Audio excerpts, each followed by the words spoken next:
आप सबने देखा और सुना ही होगा कि जो लोग गरीब होते हैं वे ज्यादा दुखी रहते हैं, क्योंकि वे सदा अपने भाग्य को कोसते रहते हैं, या फिर यूं कहे कि वे हमेशा इसी चिंता में रहते हैं कि उनका दुख कब दूर होगा, कब भाग्य का फेर बदलेगा, और इसी चक्कर में वे बाकी चीजों को अनदेखा कर देते हैं। जबकि व्यक्ति को ऐसा बिल्कुल भी नहीं करना चाहिए। भगवान द्वारा दी गई हर स्थिति में खुश रहना चाहिए और उसका डटकर सामना करना चाहिए। ऐसा कहा जाता है कि अगर जीवन में दुख आते हैं तो एक न एक दिन सुख भी जरूर आते हैं, और सुख दुख तो जीवन के दो पहलू माने गए हैं। व्यक्ति को हर समय भगवान का नाम लेते रहना चाहिए। शास्त्रों में ऐसा वर्णित है कि अगर भगवान शिव और माता पार्वती की पूजा एक साथ की जाए तो उसका फल दोगुना ज्यादा मिलता है।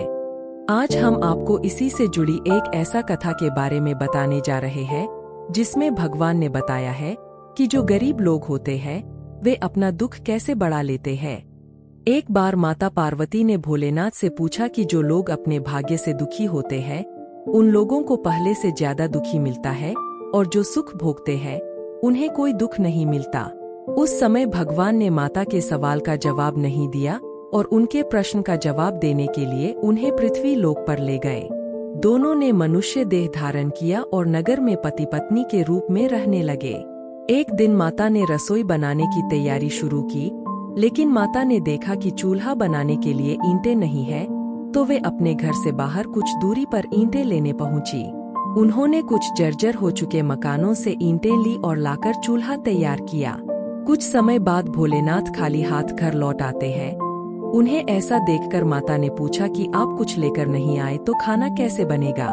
इस पर भगवान ने कहा अब उसकी जरूरत नहीं पड़ेगी।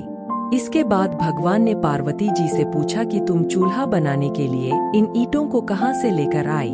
माता ने कहा प्रभु, इस गांव में बहुत से ऐसे घर भी हैं जिनका रखरखाव सही ढंग से नहीं हो रहा है।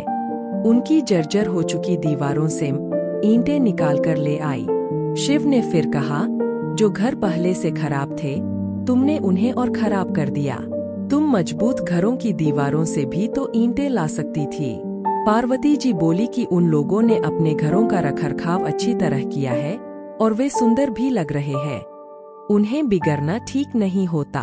इस पर शंकर जी ने कहा कि कुछ दिन पहले पूछे तुम्हारे प्रश्न का उत्तर भी यही है कि जिन लोगों ने अपने जीवन को अच्छे कर्मों से सुंदर बना रखा है उन्हें दुख कैसे हो सकता है, और जो पहले से ही अपने भाग्य को कोसते हैं उन्हीं को दुख प्राप्त होता है।